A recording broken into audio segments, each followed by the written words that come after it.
Hey everyone, Tony D and Little Joan here with another hot take. This time it's about Donald Trump. Of course. What else? What else is there in politics? He's just a black hole for attention at this point, right, Joan? Um, so the rumor is Trump is considering not debating the Democrats. He's just not going to debate him. Debate whoever gets nominated, which will probably be Biden at this point. I think this could be very true um, because Trump has almost no reason to debate the Democrats at this point. This is a tactic politicians have used for God, for since there have been Democratic elections. If you're trouncing your opponent so badly, there's almost no reason to debate them. If you're winning by that wide a margin, why risk it? Why go in and give your opponent a chance to knock you down? And the bottom line is the Democrats are so effing it up. They've got almost nothing on Trump. I can't think of anything they really have on Trump. I can't think of any issue they can beat him on. The only thing they could do is be nicer, and that won't work in the debate, right? So they could say, well, I'm nicer, which, would be true, probably. But there's no way to really prove that in a debate. And then, meanwhile, Trump will just be like kicking your butt. Um, the issues the Democrats could beat Trump on, number one, they could beat Trump on spending. But that would require them to say, okay, we're going to become the party of fiscal discipline now. We're going to say Donald Trump spends too much money. If we get elected, we're going to slash the budget. Good luck with that. Most of their base want the Democrats to spend tons of money on the base.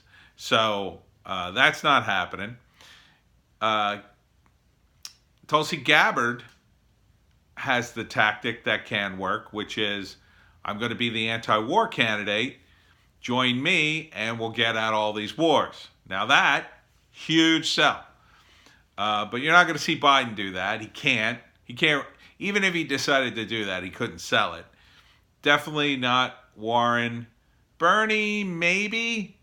This is the weakness of Bernie. He is an anti-war, and he could be. He might as well be. If you're going to be a crazy socialist, you might as well be a crazy socialist anti-war nut, too. If you're going to promise free college and free this and free that, you can easily promise, well, we're going to bring all the troops home and close down all the military bases. It would be very appealing to people. Now, I still don't think they would win, but at least you would have an issue to debate Trump on. Something that maybe you'd have to call him in. Maybe you could, draw him in to force him to defend himself. There's almost no issue that Trump needs to defend, okay? So, Democrats were supposed to be for the working people. Trump created a bunch of jobs. He made the economy work again. How are the Democrats going to beat that? They don't really have an answer, is the problem. Now, they could come out and say, well, we, come up with an economic plan that would somehow benefit the workers even more, but they either just don't have it or think they can obfuscate their way to the presidency by calling Trump a bad person. That just won't work. I mean, when people are seeing real wage growth, they're working. You're talking about there are some people who are going to vote for Trump.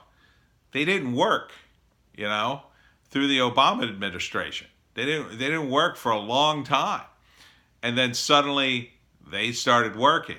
One of the things that happened after Trump pushed for the ICE raids on some of these southern areas, these chicken plants that had hired a ton of immigrants that they went after.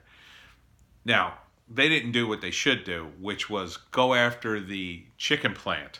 Because if you had gone after them and fined them, then the other businesses would be like, ooh, I better stop hiring illegal workers. They didn't do that. But since they went after the illegals, a lot of the illegal aliens have stopped coming because they're worried that they'll spend all this money to get here and then get kicked out of the country. And that would be an even bigger disaster than staying home and trying to, they're doing the math. Like, I could either stay home and eke out a living here and at least be with my family, or I could risk going to the United States and really bankrupting us. Because you got to understand that the people who make that trip, they bet everything on coming here. And it's about, they come here for the growing seasons or whatever season they're going to work, whatever thing they're hooked into, and then they send that money home, and then eventually they go home, and there is a net positive in terms of monetary gain from that. If you're doing the math and you realize, well, I got to put out a few $1,000s just to get there, and there's a good chance I'll be sent home, my family can't take that. I'd rather scrape by on the few $1,000s I would have spent trying to get to America, and I'll stay home. So, that math is very real for people. And so Trump really doesn't have to raid every single business to make immigration work. He just has to create a deterrent, a big enough deterrent that the businesses then, and here's my point, the businesses that had to cut all these illegal workers then had to hire locals. And that created jobs, and people noticed that.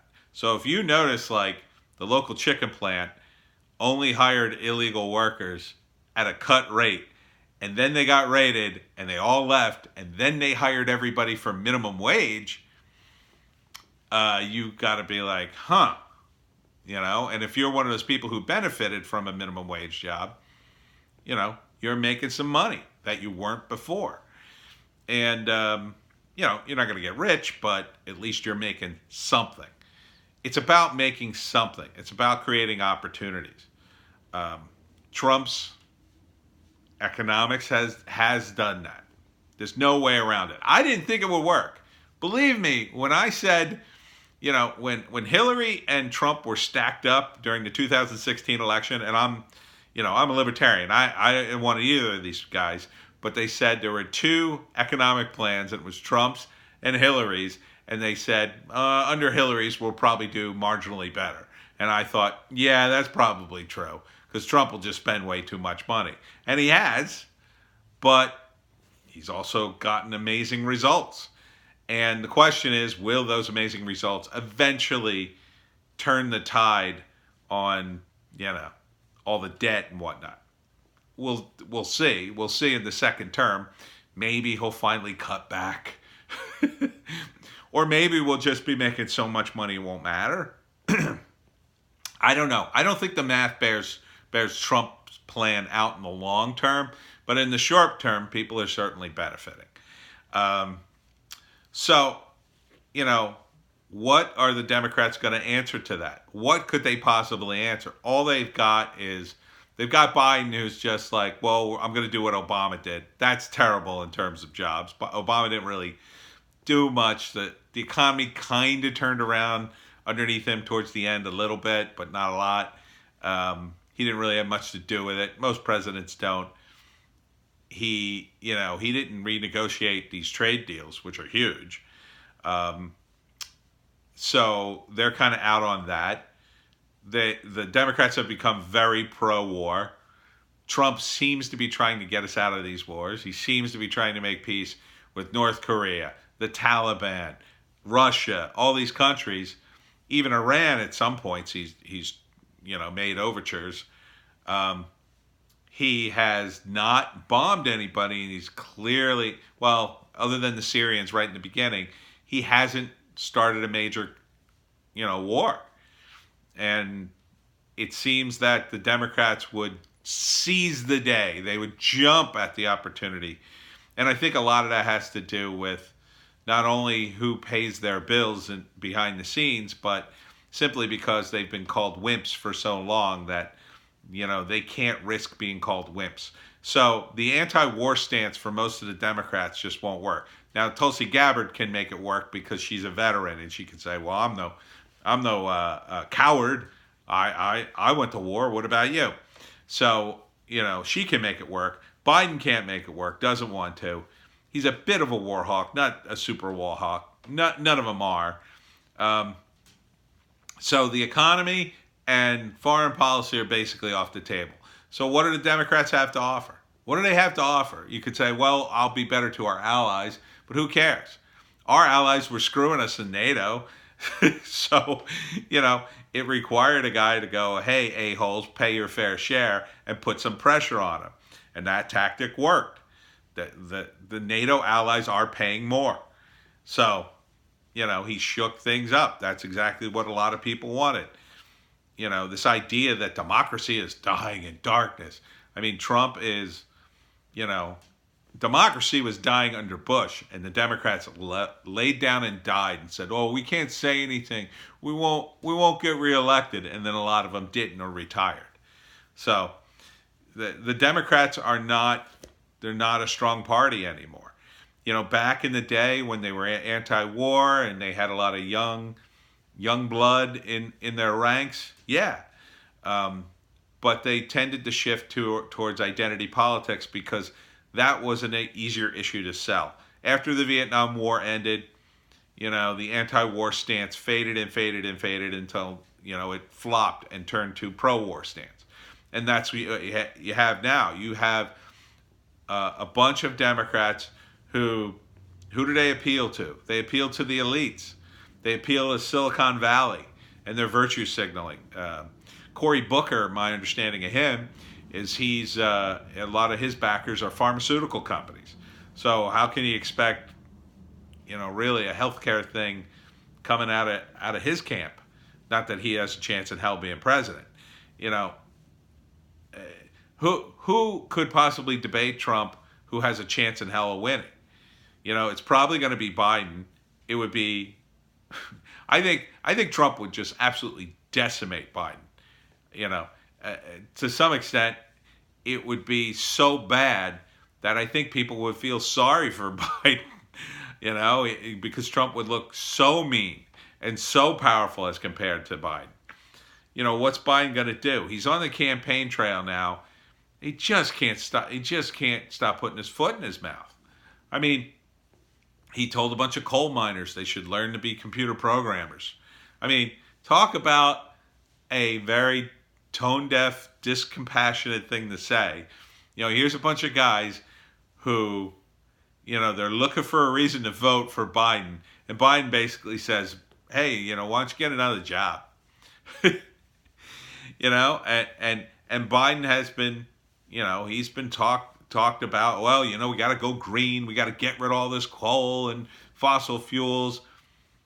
A lot of this green energy, it's not going to make a difference unless you address the two big polluters, China and India, on top of the U.S. military. You could go green. You could make a huge argument for going green and being anti-war. The U.S. military creates a ton of pollution. It's well documented. So you could push those two things, and those are real things that a president can do. As commander-in-chief, you can bring the troops home. But the Democrats don't. I mean, they have nothing on Trump. They have nothing. So it doesn't surprise me that he says, I'm not going to debate him.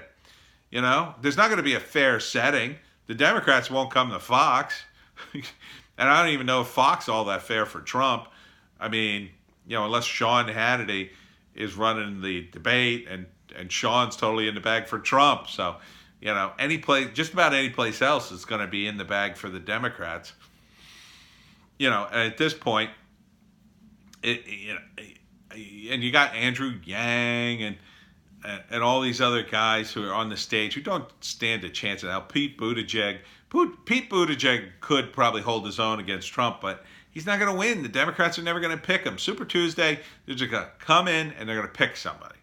The super delegate system, that's got to go. Democrats, you gotta break your party of that, or the party's going to break you, or the party's going to be broke. It's already broke in terms of money. I mean, broke in terms of people. So, will Trump debate the Democrats? I don't think there's a good chance he won't. I think there's a good chance he'll just say, nah, what are you going to do? As long as Trump's poll numbers hold, why should he? As long as they keep impeaching him, why should he? Why should he debate is the real question. What's the point? He's probably going to win, and he can control the message if he doesn't debate him. If he goes into the debate, they're going to be gunning for him 17 ways. If he stays out of the debate, he can say whatever he wants. And he's doing a rally against the Democratic debate. The next Democratic debate is going to be a Trump rally on Fox. Now watch the ratings returns on those two items. You're going to see the Fox ratings get higher because they already have higher ratings. And the Democrats have been going down on the debates, and now they're going to get lower debates, and it's going to be another win for Trump. So that's what's happening. I mean, if you're a Democrat, you better start facing the music. Things are looking pretty dire for your party.